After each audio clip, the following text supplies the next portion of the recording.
చదువుతున్నాడు ఆయన. ఏమి ఆయన దేవుడు అయ్యండి, ఆయన ఎందుకు వాక్యం చదవాలి? వాడుకయ్యను అనే మాట అక్కడ రాయబడి ఉంది. చూస్తే మనం ఆయన మందిరంలోనికి వెళ్ళి సమయం దొరికితే చాలు, అరే ఈ సమయం ఖాళీగా ఉంది కదా, మందిరానికి వెళ్ళి వాక్యం చదువుకోవచ్చు కదా అని చెప్పే ధ్యాస ఎవరికైనా ఉంటుందా?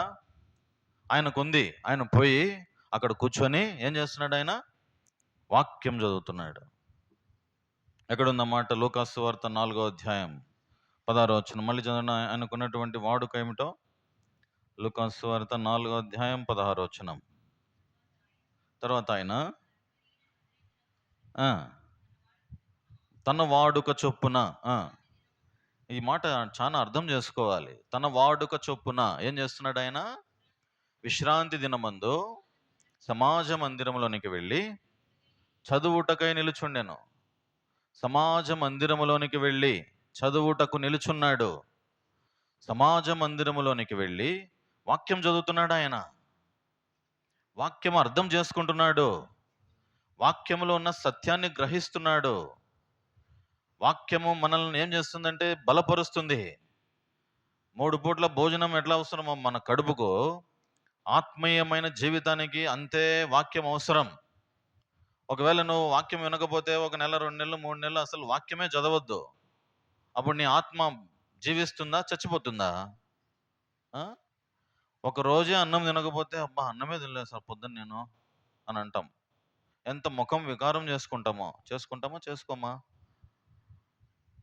అదే వాక్యం చదువుకోకపోతే, వాక్యం వినకపోతే ముఖములో తేజస్సు ఉండదు, దేవుడు ఉండడు వాళ్ళలో. నీ హృదయంలో వాక్యము సమృద్ధిగా నివసింపని, అప్పుడు నీలో దేవుడు నిండుగా ఉంటాడు. ఎందుకంటే వాక్యమే దేవుడై ఉన్నాడు కాబట్టి ఆయన వాక్యం చదువుతున్నాడు. ఇది మొట్టమొదటి అలవాటు. రెండో అలవాటు లూకాసు వార్త 22వ అధ్యాయం 39వ వచనం. ఆయనకున్నటువంటి వాడుక ఏమిటో చూద్దాం. 22వ అధ్యాయం లూకాసు వార్త 22:39. తర్వాత ఆయన బయలుదేరి తన వాడుక చొప్పున ఒలీవల కొండకు వెళ్ళగా శిష్యులను ఆయన వెంట వెళ్ళారు. ఎక్కడికి వెళ్ళాడు ఆయన? వాడుక చొప్పున, తన వాడుక చొప్పున ఆయన కొండకు వెళ్ళాడు. పగలేమో దేవాలయంలో ఉన్నాడు, వాక్యం చదువుతున్నాడు. రాత్రేమో ఎక్కడున్నాడు? కొండకు పోయినాడు. కొండ మీద ఏముంటాయి రాత్రి?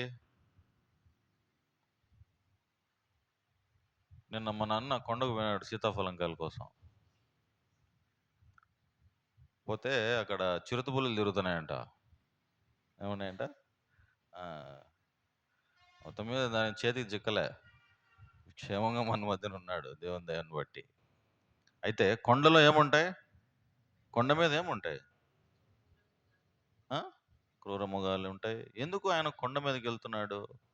ఎత్తైన ప్రాంతం కోరుకున్నాడు. ఎందుకు ఆయన? తన ఆత్మీయమైన జీవితంలో, ఉన్నతమైన స్థానంలో నో డిస్టర్బెన్స్, కొండ మీద అనుభవం. ఆయన కొండ మీదకి ఎందుకు వెళ్ళాడంటే, అక్కడ చదివితే ఆ కాంటెక్స్ట్లో శిష్యులు కూడా ఆయన వెంట వెళ్ళారంట. ఆయన చూడండి 40వ వచనం, లూకాసు వార్త 22వ అధ్యాయం 40వ వచనం.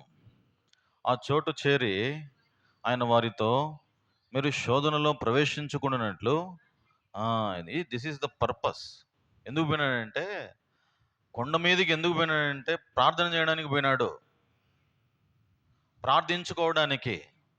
ఏమి కొండ దిగి చేసుకోవచ్చు కదా అంటే, కొండ మీద ప్రశాంతంగా వాక్యం, అక్కడ ఏ డిస్టర్బెన్స్ లేదు, డిస్టర్బెన్స్ లేని చోటు అది, ప్రశాంతమైనటువంటి వాతావరణం. అక్కడికి వెళ్ళాడు. అక్కడికి వెళ్ళి తనతో పాటు శిష్యులను కూడా తీసుకెళ్ళాడు. అక్కడికి వెళ్ళి ఏం చేస్తున్నాడు? ప్రార్థన. ఏంటి ప్రార్థన చేస్తే బెనిఫిట్ ఏంటి? వాక్యం చదివితే బెనిఫిట్ ఏందో మనం చూసినాం. కీర్తన 1వ అధ్యాయంలో లాభం ఏందో కనుక్కున్నాం. నీటి కాలువల యోరను నాటబడిన వాడే ఆకువాడగా తన కాలమందు ఫలమిచ్చు చెట్టు వలె ఉంటాడు. వాక్యం చదువుతా ఉంటే, ధ్యానం చేస్తూ ఉంటే. సరే, ప్రార్థన చేస్తే నాకేంటి బెనిఫిట్ అంటే ఏంటి బెనిఫిట్? ఏంటి లాభం ఏంటి? ఏంటి మేలేంటి? ఏమా? అదే ఉంది, అదే అధ్యాయంలోనే ఉంది. చూడండి 22వ అధ్యాయము 46వ వచనం. ఆ, ఆ. శోధన ఉండకుండా ఉండాలంటే ఏం చేయాలా? ప్రార్థించాలా. శోధనలో ప్రవేశించకుండా ఉండాలంటే ఏం చేయాలా? ప్రార్థన చేయాలా. ఎట్లా చేయాలా ఈ ప్రార్థన? ఎట్లా చేయాలండి ఈ ప్రార్థన? శోధనలో ప్రవేశించకుండా ఉండాలంటే ప్రార్థన చేయాలా. ఎట్లా చేయాలా అని ఒక మాటకు వస్తే, యాకోబు పత్రిక 5వ అధ్యాయంలో ఎట్లా చేయాలా ప్రార్థన అని ఉంది ఒక మాట అక్కడ. ఆయన కూడా మన స్వభావం వంటి మన నరుడే. చూడండి, ఆ యొక్క యాకోబు పత్రిక 5వ అధ్యాయం 17, 18 వచనాలు. ఏలియా మన వంటి స్వభావము గల మనుషుడే, వర్షింపకుండానట్లు అతడు ఆసక్తితో ప్రార్థన చేయగా అని రాయబడు. ఎట్లా ప్రార్థన చేయాలా? ఆసక్తితో, పట్టుదలతో, ఆసక్తితో దేవునితో మాట్లాడుకోవాలని, ఆత్మ దేవునితో లీనం అవ్వాలా. ఏదో నోటితో ఉచ్చరించేది కాదు, హృదయంలో నుంచి రావాలా, కడుపులో నుంచి. అదేదో పై పలుకులు పై అందరూ పలుకుతున్నారు కదా అని పలికేది కాదు అది. దేవునితో మాట్లాడుకునే అనుభవం. కొండ మీదకి వెళ్ళి శిష్యులు, యేసుప్రభు వారు ఆయన ప్రార్థన చేస్తున్నాడు. ఎందుకు ప్రార్థన చేస్తున్నాడు? ఆసక్తితో ప్రార్థన చేస్తున్నాడు. ఒక వ్యక్తి ఆసక్తితో ప్రార్థన చేస్తే 3 సంవత్సరాలు, ఎన్ని సంవత్సరాలు? 3.5 సంవత్సరం భూమి మీద వర్షం పడలే. ఏమిది? వర్షాన్ని మూసేసినాడు, లాక్ చేసినాడు.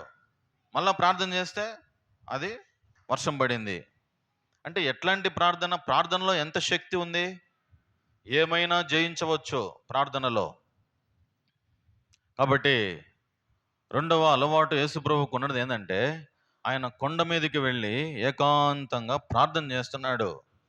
శోధనలో ప్రవేశించకుండా ఉండాలంటే, నేను శోధనలో ప్రవేశించకుండా ఉండాలంటే ఎల్లప్పుడూ దేవునితో సహవాసం కలిగి ప్రార్థన చేయాలి. అందుకనే 4 లంగర్లు ఉన్నాయి, 4 స్తంభాలు ఉన్నాయి. ఈ బల్లకు 4 స్తంభాలు ఎట్టున్నాయో, ఒక విశ్వాసికి 4 స్తంభాలు ఉన్నాయి. ఏంటిది? 4 స్తంభాల్లో ఒక స్తంభం ఏంటంటే ప్రార్థన, అపోస్తలుల బోధ, సహవాసము, రొట్టె విరుచుట, ప్రార్థన చేయుట. ఈ 4 ఒకటి మిస్ అయిపోయినా కూడా, ఒకటి లేదన్నా కూడా ఏమవుతుంది? అవిటి జీవితమే. ఈ బల్లకు ఒక కాలు తీసేస్తే ఏమవుతుంది? ఈ బల్ల, అవిటి బల్ల పెట్టుకుంటామా? ఎప్పుడైనా పడిపోతుంది అది. కాబట్టి ఒక విశ్వాసి జీవితంలో ఉండాల్సింది ఏంటంటే ప్రార్థన. యేసుప్రభు వారు కొండ మీదకి వెళ్ళాడు రాత్రిపూట, పగలేమో దేవాలయానికి వెళ్ళాడు, రాత్రిపూట ఏమో ఎక్కడికి వెళ్తున్నాడు? ఆయన కొండ మీదకి వెళ్ళి ప్రార్థన చేసుకుంటున్నాడు. ఎందుకు ప్రార్థన అవసరం అంటే, అవును, తప్పకుండా అవసరం. శోధనలో ప్రవేశించకుండా ఉండాలంటే ప్రార్థన అవసరం. మా ముసలాంకు ఒక అలవాటు ఉండేది. మా అమ్మమ్మకు ఒక అలవాటు ఉండేది. ఏం అలవాటు ఉండేదంటే, మజ్జిగ లేకుంటే అన్నమే తినదు పాపం. ఏం అలవాటు? మజ్జిగ లేకుండా అన్నమే తినదు. 3 పూట్ల మజ్జిగ అన్నం పెట్టు. 3 పూట. ఎన్నేళ్ళు అంటే దగ్గర దగ్గర ఎన్నేళ్ళు? 80 ఏళ్ళు పైనే బతికిందాయమ్మ. ఇప్పుడు 3 పూట్ల నీకు నాకు మజ్జిగ పెడితే అన్నం తింటామా? తింటామా అండి? ఏరా బాబు, తింటావా? 3 పూటలు మజ్జిగ అన్నం. అట్లా అలవాటు చేసుకున్నారు. వాక్యం చదవడం అలవాటు చేసుకున్నారు, దేవునితో సహవాసం చేయడం అలవాటు చేసుకున్నారు, దేవునితో ప్రార్థన చేయడం అలవాటు చేసుకున్నారు. మరి ఏముంది మనకు అలవాటు? రాత్రిపూట ఒలీవల కొండకు వెళ్ళి దేవునితో సమయం గడిపేవాడు. దేవుని ఆత్మతో, తండ్రితో, దేవునితో కలుసుకొని శరీరధారిగా ఉన్నప్పుడు రోదన చేస్తూ ప్రార్థన చేసేవాడు ఉంది. కాబట్టి మనం కూడా ఈ అలవాటు కలిగి ఉండాలి. తర్వాత 3వ అలవాటు కిందకు వస్తే, ఆయనకున్నటువంటి అలవాటు ఏంటంటే మార్కు సువార్త 10వ అధ్యాయం. ఆయనకున్న అలవాటు ఏంటో చూద్దాం. చూడండి, మార్కు సువార్త 10వ అధ్యాయం 1వ వచనం. మార్కు సువార్త 10వ అధ్యాయం 1వ వచనం. ఆయన అక్కడి నుండి లేచి యూదయ ప్రాంతములకును యోర్దాను అద్దరికిని వచ్చెను. జనసమూహములు తిరిగి ఆయన యొద్దకు కూడి వచ్చిరి. ఆయన తన వాడుక చొప్పున మరలా వారికి బోధించుచుండెను. వాడుక చొప్పున ఏం చేస్తున్నాడు? ఆయన బోధిస్తున్నాడు. ఆయన మంచి బోధకుడు అని ఆయనకు పేరు. బోధకుడు ఎవరంటే ఆయనే. He is a good teacher. చిన్న పిల్లలు కూడా అర్థమైపోతుంది ఆయన చెప్తే. ఎల్కేజీ పిల్లలు కూడా, కిండర్ గార్డెన్ స్టూడెంట్స్ కూడా, కేజీ స్టూడెంట్స్ కూడా అర్థమైపోతుంది. ఉపమానము లేకుండా ఆయన ఏది బోధించాడు. ఎంత సులభంగా చెప్తాడంటే అంత సులభంగా చెబుతాడు. అందుకని ఆయన బోధకుడు అని పిలవాడు ఎవరంటే యేసుప్రభువే. ఆయన బోధిస్తున్నాడు. ఏం బోధిస్తున్నాడంటే సువార్తను బోధిస్తున్నాడు. మత్తయి సువార్తలో ఏమని బోధిస్తున్నాడు చూడండి.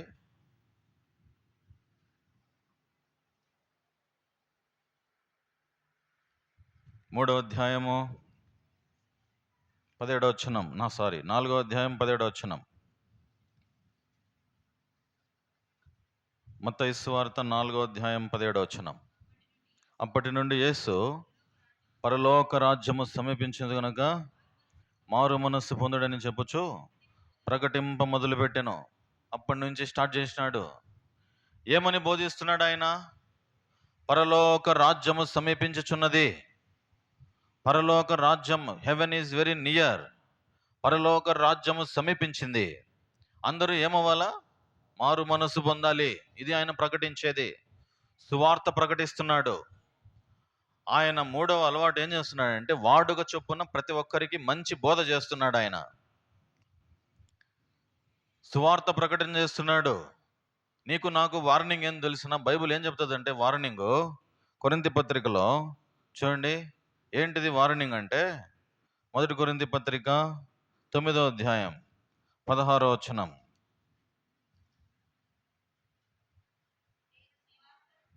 నేను సువార్తను ప్రకటించుచున్నాను, నాకు అతిశయ కారణం లేదు. నా మీద మోపబడి ఉన్నది. అయ్యో అయ్యో నేను సువార్తను ప్రకటింపకపోయిన ఎడల నాకు శ్రమ. ఏమంట? ఇది ఏంది వార్నింగ్ అంటే ప్రకటించకపోతే నాకు శ్రమ. ఇప్పుడంతా డిజిటల్ టెక్నాలజీనే వచ్చింది. నువ్వేమి బైకులు ఎక్కడ పోయి ప్రకటించాల్సిన పనిలే. వాట్సాప్లో ఒక చిన్న స్టేటస్ పెట్టు, వాక్యం పెట్టు, అందరూ అదే ప్రకటన చేయడం అంటే. Just one small word, that is good gospel. ఎంతమంది చూస్తారో, చదువుతారో, ఆ వాక్యం వారిని తాకుతుంది. వాక్యంలో జీవం ఉంది. ఏముంది అక్కడ? ప్రకటన చేస్తున్నాడు, బోధ చేస్తున్నాడు ఆయన. పరలోక రాజ్యము సమీపించింది, మారు మనస్సు పొంది రక్షణ సువార్తను నమ్ముడి, కాలము సమీపించింది. కీర్తన గ్రంథంలో ఒక మాట రాయబడి ఉంది. కీర్తన 96:2 చదవండి ఎవరైనా. కీర్తన 96:2.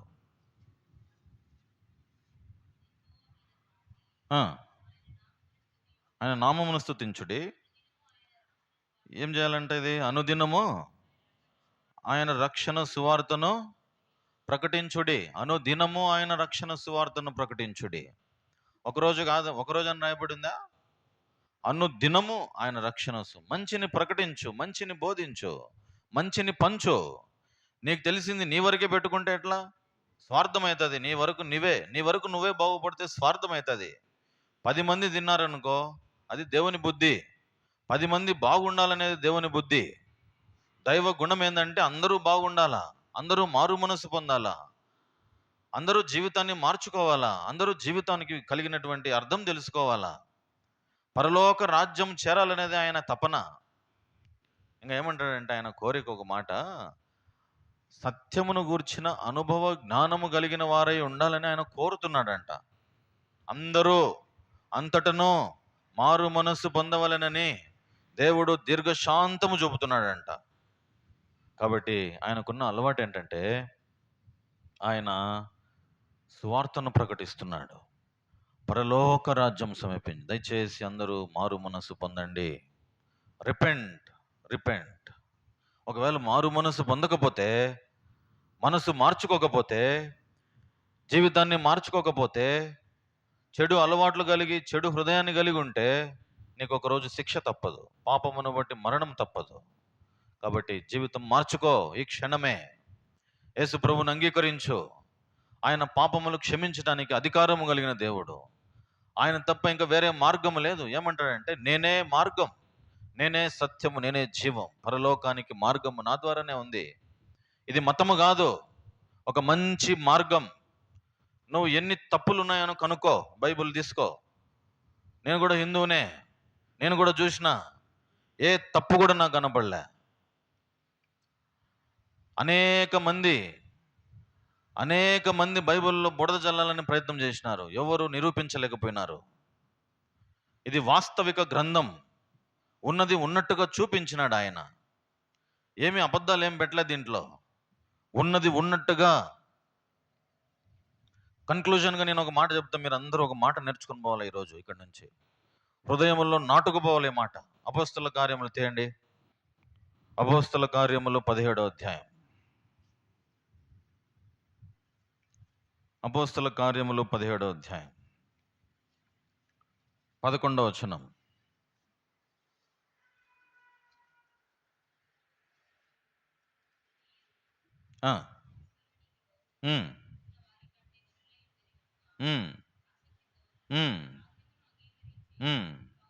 పౌలును శీలయును చెప్పిన సంగతులు అలాగున్నవో లేవో అని ప్రతి దినమును లేఖనములు పరిశోధించుచు వచ్చిరి. నాతో చెప్పండి ఇప్పుడు, అనుదినము ప్రతిదినము లేఖనములు పరిశోధించుచు వచ్చిరి. ఏం నేర్చుకోవాలి మనము ఇక్కడికి వచ్చిందానికి ఈరోజు? లేఖనం అలా ఉందా లేదా, బైబిల్లో వాక్యం అలా ఉందా లేదా అని ఏం చేయాలా? మనము పరిశోధించాలా, భూతద్దం పెట్టుకొని చూడాలా. యెహోవా ఉత్తముడని రుచి చూచి తెలుసుకోవాలా. ఏదో గుడ్డిగా ఏదో పోతాడంటే పోయేది కాదు అది. ఎవడో ఇంటి ముందు ముగ్గు వేస్తా అంటే నేను ముగ్గేసేది కాదు అది. ఎందుకు వేస్తారని తెలుసుకో ఫస్ట్. ఊరికే ఏదో చేస్తాడంటే, ఏదో అత్రాసలు చేస్తాడంటే, నేను అత్రాసలు చేయాలంటే దోశలు వేసుకుంటాను, నేను దోశలు వేసుకోవాలంటే చెల్తుందా? వాడేదో దుక్కుతాడంటే నువ్వు పోయి దుక్కుతావా? ఒక గొర్రె పోయి దుక్కితే మిగతా గొర్రెలన్నీ ఏమవుతాయి? వెనక పోయి టప్ పడిపోతాయి అన్నీ. అది గొర్రెలు అని బలి పెట్టినారు, మనుషులు గొర్రెలకు పోల్చినారు. ఇప్పుడు బైబిల్ ఏం చెప్తుందంటే, యెహోవా ఉత్తముడని రుచి చూచి తెలుసుకో. రోజు నీ పని, నా పని ఏంటంటే ఆ లేఖనం అలా ఉందా లేదా అని పరిశోధించి తెలుసుకోవాలంట. రాయబడిన మాట అదే, ప్రతి దినము లేఖనములను పరిశోధించుచు వచ్చిరి. అలాగున ఉన్నదా లేదా? దేవుని వాక్యం ఈ విధంగా బోధిస్తూ ఉంది. యెహోవా ఉత్తముడు, ఆయన మంచివాడు, దయగలవాడు, కృపగలవాడు, రక్షణ. దేవునికి ఉన్నటువంటి ఒక గుణం ఏం తెలిసిన? ప్రతి దినము ఆయనకున్నటువంటి ఒక గుణం ఏంటంటే, ఆయన వాడుక ఏంటో తెలిసిన? దేవుని గుణం. చూడండి, విలాపవాక్యములు 3, విలాపవాక్యముల గ్రంథం 3వ అధ్యాయం 23వ వచనం చదవండి ఎవరన్నా తీసిన వాళ్ళు. అనుదినము నూతనముగా ఆయనకేమంట? వాత్సల్యత పుట్టుచున్నది. నూతనముగా వాత్సల్యత పుట్టుచున్నది నీ మీద, నా మీద. ఈ దినం ఒక ప్రేమ ఉంటే రేపటి దినం ఇంకొక ప్రేమ నీ మీద. ఈ దినము దేవుడు ఒక ప్రేమ చూపిస్తే రేపటి దినం ఇంకో కొత్త ప్రేమ నీ మీద. ఎక్కడి నుంచి వస్తుంది? దినము నూతనమైన ప్రేమ, నూతనమైన వాత్సల్యత. అరే నా బిడ్డ, నిన్ను చూస్తే కొంతమందిని చూస్తే అసలు పడదు. మరి నన్ను చూస్తే దేవునికి నూతనముగా వాత్సల్యత పుడతా ఉంది, నూతనమైన ప్రేమ పుట్టుకొస్తుంది దేవునికి నీ మీద, నా మీద. అసహించుకోవడంలా ఎప్పుడు కూడా. నీ పాపమును బట్టి ఆయన అసహించుకుంటాడేమో కానీ నిన్ను బట్టి ఎప్పుడు కూడా ఆయన దూరం చేసుకోడు. దూరం చేసుకునే వ్యక్తిత్వము కాదు ఆయనది. ప్రయాసపడి భారం మోసుకొనుచున్న జనులారా, కమ్ టు మీ, నేనున్నాను మీకోసం. నశించిపోయిన దాన్ని వెదక్కి రక్షించడానికి వచ్చిన నేను, నీకోసమే వచ్చిన నేను, నీ జీవితాన్ని బాగు చేయడానికి వచ్చిన నేను. కాబట్టి నా వైపు చూడవా? భూదిగంత నివాసులారా, నా వైపు చూడండి, నా వైపు చూచి రక్షణ పొందండి. ఎందుకు భారం భరిస్తావు? నీ భారం నేను భరిస్తున్నా కదా. లేఖనములో అలాగున్నవో లేవో అనుదినము పరిశీలించి తెలుసుకో. 4వ అలవాటు ఒక వ్యక్తికి ఉంది. చూడండి, 9వ అధ్యాయము ఏం చెప్తున్నాడంటే యేసుప్రభు వారు లూకాసు వార్త 9వ అధ్యాయము, లూకాసు వార్త 9వ అధ్యాయము 23వ వచనం. మరియు ఆయనతో ఇట్లా నేను అందరితో ఇట్లా నేను ఎవడైనను నన్ను వెంబడింపగోరిన ఎడల తన్ను తాను ఉపేక్షించుకొని ప్రతిదినము తన సిలువను ఎత్తుకొని నన్ను వెంబడింపవలను. ఏమంట? ప్రతిదినము అని రాయబడి ఉంది. ప్రతిదినం మనం చేయాల్సింది ఏంటంట? ప్రతిదినము మనం చేయాల్సిన పని ఒకటి ఉంది. ఏం పని అంటది? ప్రతిదినము సిలువను ఎత్తుకొని నన్ను వెంబడించాలి.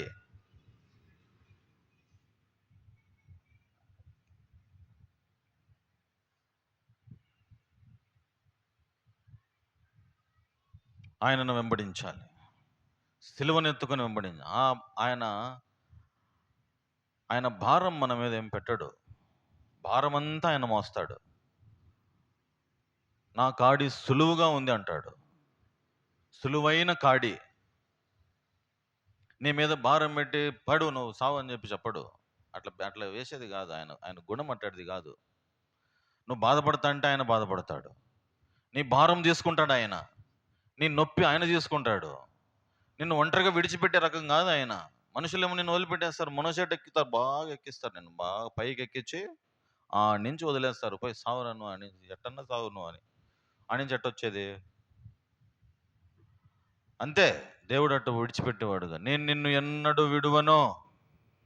పర్వతములు తొలగిపోయినా, పరిస్థితులు మారిపోయినా, మెట్టలు తత్తరిలినా నా కృప మాత్రం నిన్ను విడిచిపోదు. విడిచిపోయే వ్యక్తిని కాదు నేను. తల్లి అయినా మరుస్తుందేమో కానీ నిన్ను ఎప్పుడు కూడా మరువను. ఒకని తల్లి అయినా వాడిని మరుచునేమో కానీ నేను నిన్ను ఎప్పుడు కూడా మరువను. అట్లాంటి అలవాటు కాదు నాది. నిన్ను మొదిమి వచ్చే వరకు ఎత్తుకునేవాడిని నేను. ఒకరోజు భారం అనుకునేవాడిని కాదు నేను. నేను ఎప్పటి వరకు ఎత్తుకుంటాను? నేను మొదిమి వచ్చే వరకు నేను ఎత్తుకునేవాడు. చంక పెట్టుకొని ఎత్తుకొని నడిపించే దేవుడు ఆయన. కాబట్టి అనుదినము ప్రతిదినము తన సిలువను ఎత్తుకొని మనం వెంబడించాలి. ఒక ఆయనకు ఒక అలవాటు ఉన్నది. దానియేలు అనే భక్తునికి ఒక అలవాటు ఉంది. ఏం అలవాటు ఉంది చూడండి. ఆయనకున్నటువంటి వాడుక ఏంటంటే దానియేలు గ్రంథం 6వ అధ్యాయము, దానియేలు గ్రంథం 6వ అధ్యాయము 10-13 వచనాలు.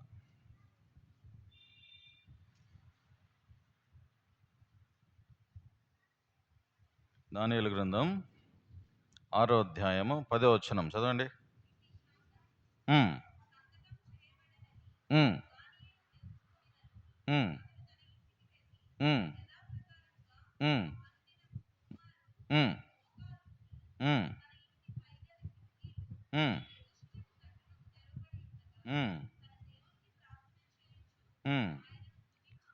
ఇక్కడ అండర్స్టాండ్ చేసుకోవాల్సింది ఏంటంటే, మనము అర్థం చేసుకోవాల్సినటువంటి మాట ఒకటి రాయబడి ఉంది.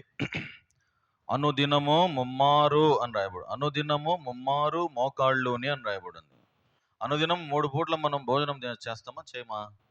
అట్లనే దానియేలుకు అనుదినము ముమ్మారు మోకాళ్ళుని, ఇది అభ్యాసం చేసుకున్నాడు ఆయన. ఆయన అభ్యాసం ఎట్లుందంటే అనుదినము మోకాళ్ళు వంచి ఏం చేస్తున్నాడు? ముమ్మారు ప్రార్థన చేస్తున్నాడు. ఇప్పుడు మనము పరీక్షించుకోవాలి. బల్ల చుట్టూ చేరొచ్చినాం. యేసు ప్రభువుకు ఉన్నటువంటి అలవాట్లు ఏమున్నాయి? ఆయన దేవాలయమునకు వెళ్ళి వాక్యం చదువుతున్నాడు. ఆయన కొండ మీదకి వెళ్ళి ప్రార్థన చేస్తున్నాడు. ఆయన బోధిస్తున్నాడు. Is good teacher. సువార్తను ప్రకటిస్తున్నాడు. పరలోక రాజ్యము సమీపించింది, మారు మనసు పొంది రక్షణ సువార్తను నమ్మడి. ఎవడైనను నన్ను వెంబడింపగోరిన ఎడల అనుదినము అని రాయబడినాడు. ప్రతి దినము నా సిలువను ఎత్తుకొని నన్ను వెంబడించాలి. నువ్వు నన్ను వెంబడిస్తే ఎవడైనను తన ప్రాణమును రక్షించుకుని వాడు దాన్ని పోగొట్టుకుంటాడు. ప్రాణము కాపాడుకోవాలనుకొని ఇంట్లో హ్యాపీగా దర్జాగా ఉంటే నీ ప్రాణం పోగొట్టుకుంటావు. తన ప్రాణం మీద తీపి ఉండకూడదు. యేసుప్రభువుని మీద ఆశ ఉండాలా. ఎవడైనా నన్ను వెంబడింపగోరిన ఎడల తన్ను తాను ఉపేక్షించుకొని తన సిలువను ఎత్తుకొని నన్ను వెంబడించాల. కాబట్టి పౌలుకు ఒక వాడుక ఉంది. ఏమని తెలుసా? చూడండి, అపోస్తల కార్యములు 17వ అధ్యాయము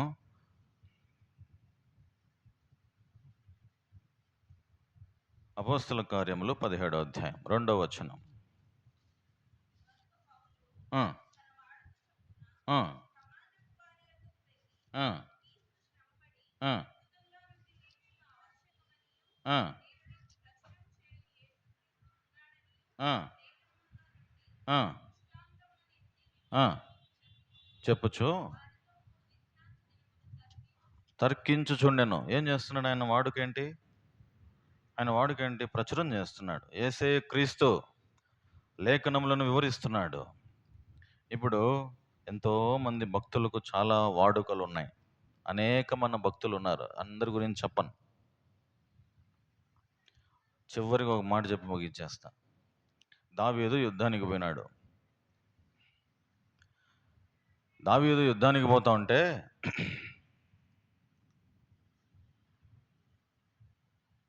దావీదు యుద్ధానికి పోతున్నావు, నువ్వు బాలుడవు, వాడేమో చూస్తే 6 అడుగుల ఆజానుభావుడుగా ఉన్నాడు, వాని ముందర నువ్వు చాలా బచ్చాగా ఉన్నావు, ఎట్లా పోతావు నువ్వు ఈ యుద్ధానికి? ఈ యుద్ధానికి పోయినప్పుడు నువ్వు ఏం చేయాలా? చూడండి, మొదటి సమూయేలు గ్రంథం మొదటి సమూయేలు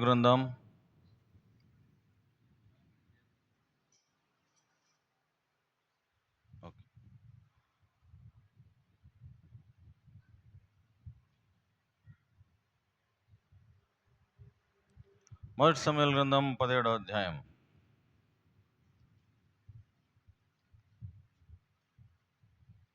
39వ వచనం చదువుతారు ఎవరైనా? మొదటి సమూయేలు గ్రంథం 17:39.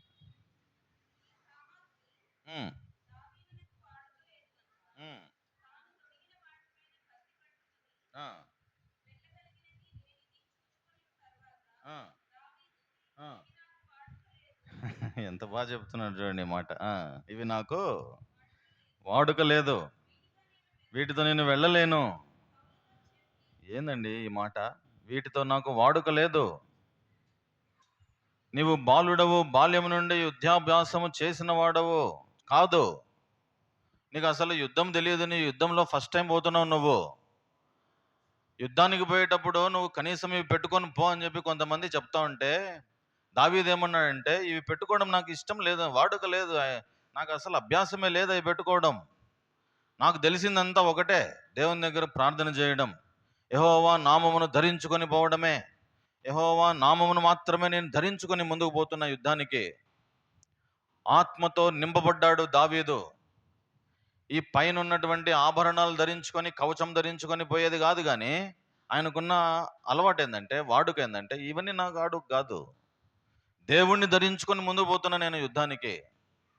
ఆయన రే వాడు చూస్తే వాని చేతిలో ఓడిపోతావురా బాబు, రే దయచేసి పెట్టుకొని పోరా అంటే, ఆయన అంటాడు, ఏమన్నాడు? ఇవి పెట్టుకోవడం నాకు వాడుక లేదు, అలవాటు లేదు నాకు. ఎవరిని పెట్టుకున్నాడు ఆయన? దేవుణ్ణి ధరించుకొని ముందుకు పోతున్నాడు యుద్ధానికి. బాలుడు, యుద్ధాభ్యాసం చేయలేదు. సౌలుకు మతిపోయింది. ఈ పిల్లగాడు చచ్చిపోతాడు అనుకున్నాడు. వాడిని చూస్తే, వాని ఆకారం చూస్తే, ఈ చిన్న పిల్లవాని ఆకారం చూస్తే యుద్ధంలో ఓడిపోతాడు అనుకున్నారు. కానీ ఎవరు గెలిచినారు? ఏమన్నాడు తెలిసిన ఆయన? దావీదు ఒక మాట అన్నాడు. చదవండి అన్నమాట.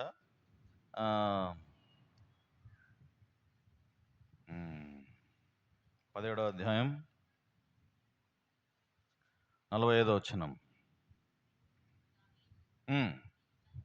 నీవు కత్తియు ఈటయు బల్లెమును ధరించుకొని నా మీదకి వచ్చుచున్నావు.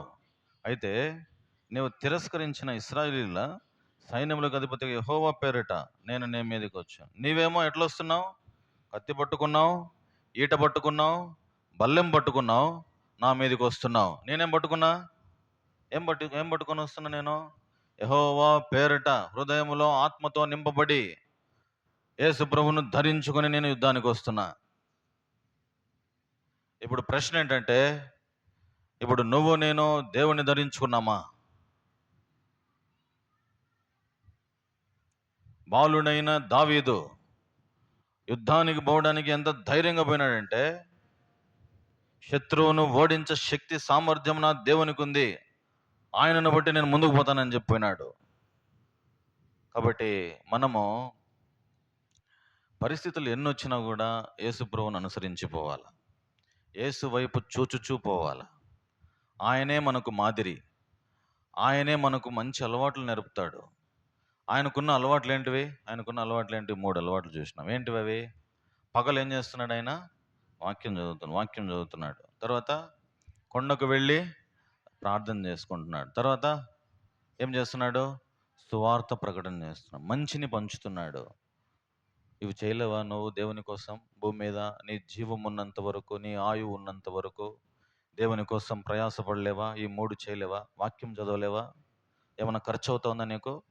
వాక్యం చదివితే ఖర్చు అవుతుందా? ప్రార్థన చేస్తే ఖర్చు అవుతుందా? దేవుని దగ్గరికి వెళ్ళు, దేవునితో మాట్లాడుకో, దేవునితో సంబంధం కలిగి ఉండు, మంచిని పంచు ఇతరులకు, బంధువులకు, రక్త సంబంధికులకు, స్నేహితులకు. ఒక వ్యక్తిని పిలుచుకొనిరా దేవుని మందిరానికి. ఒక మంచి మాట వినిపించు. ఒక ఆత్మను రక్షించే ప్రయత్నంలో నువ్వు ఉండు. కాబట్టి ఈ అలవాట్లు మనం కలిగి ఉందాం. అంతకంటే ముఖ్యంగా ఒక కన్క్లూజన్ వర్డ్ మీకు చెప్పిన, ఒక సారాంశం ఏంది అని అంటే, ఈ ఈ ఈ వర్తమానం అంతా వినిన తర్వాత ఒక మాట చెప్పిన నేను మీకు అందరికీ. అపోస్తల కార్యములు 17వ అధ్యాయంలో అనుదినము ప్రతిదినం మనం ఏం చేయాలి? లేఖనములను పరిశోధించాలి. అలాగున ఉన్నవో లేవో మనం ఏం చేయాలా? ప్రతిదినము లేఖనము పరిశోధించాలి. ఒక చిన్న బిడ్డ రోజు కిటికీ చూసుకుంటా ఉంటే ఒక కొండ అడ్డం వచ్చేదంట. ఆ కొండ ఒక వాక్యం చదివిందంట. నీకు ఆవగింజంత విశ్వాసం ఉంటే ఈ కొండను చూసి పక్కకు పోమంటే పక్కకు పోతుంది అని వాక్యం చెప్తుంది. ఆ చిన్న బిడ్డ పాపం రోజు ప్రార్థన చేసుకుని కొండ అడ్డం ఉంది అనుకుంటా. మొత్తం మీద ఒకరోజు జేసీబీ ప్రార్థన చేసుకుంటా, ఈ వాక్యం చెప్తాంది కదా, ఈ వాక్యం ఇట్లా చెప్తాంది కదా అని చెప్పి ప్రార్థన చేసుకునేది. ప్రార్థన చేసుకుంటే ఒక జేసీబీ వచ్చి మొత్తం కొండనే లేపి పడేసింది అండి కొండ. అంటే లేఖనములు అలాగున్నవో లేవో ప్రతిదినము పరిశోధించాలి. ఇందులో ఉన్న అంటే దేవుణ్ణి శోధించొద్దు దయచేసి. దేవుణ్ణి శోధించడానికి ప్రయత్నం చేయొద్దు. లేఖనం అలాగున్నదో లేదో, లేఖనములో సత్యం ఉన్నదా లేదా అనేది పరిశోధించు. లేఖనములు మనల్ని బ్రతికిస్తాయి. కాబట్టి మనము బల్లను సమీపించాం, ప్రార్థన చేసుకుందాం. నేను వాక్యం చదివే నాకు అలవాటు లేదు ప్రభువా, ఒప్పుకో. ప్రార్థన చేసే అలవాటు నాకు లేదు ప్రభువా, ఒప్పుకో. లేఖనములను పరిశోధించే అలవాటు నాకు లేదు ప్రభువా, ఒప్పుకో. మంచి సువార్తను, మంచిని పంచే అలవాటు లేదు ప్రభువా, దయచేసి క్షమించు. అనుదినము సిలువనెత్తుకుని వెంబడించే అనుభవం నాకు లేదు ప్రభువా, క్షమించు. దానియేలుకు ముమ్మారు మూడు సార్లు ప్రతిదినం ప్రార్థన చేసే అలవాటు నాకు లేదు ప్రభువా, క్షమించు. కనీసం ఒకసారైనా ప్రార్థన చేస్తామో లేదో క్షమించు ప్రభువా. సౌలుకున్న అభ్యాసం, సౌలుకున్న వాడుక యేసే క్రీస్తు అని ప్రకటన చేస్తున్నాడు ఆయన. సువార్తను గురించి నేను సిగ్గుపడు వాడను కాను రాయబడి ఉందా లేదా మాట? సువార్తను గురించి నేను సిగ్గుపడు వాడను కాను. కాబట్టి మనము విన్న వాక్య ప్రకారంగా అలా ఉన్నామో లేదో పరీక్షించుకొని ప్రార్థన జీవితం, వాక్యము ధ్యానించే జీవితం, తర్వాత ఇంకా మంచిని పంచే ఒక మంచి అలవాటు. ఈ అలవాట్లు యేసు ప్రభువుకున్న అలవాట్లు మనకున్నాయో లేవో పరీక్షించుకొని అందులో మనం చేయవేట ప్రభు సహాయపడునుగా. దయచేసి అందరూ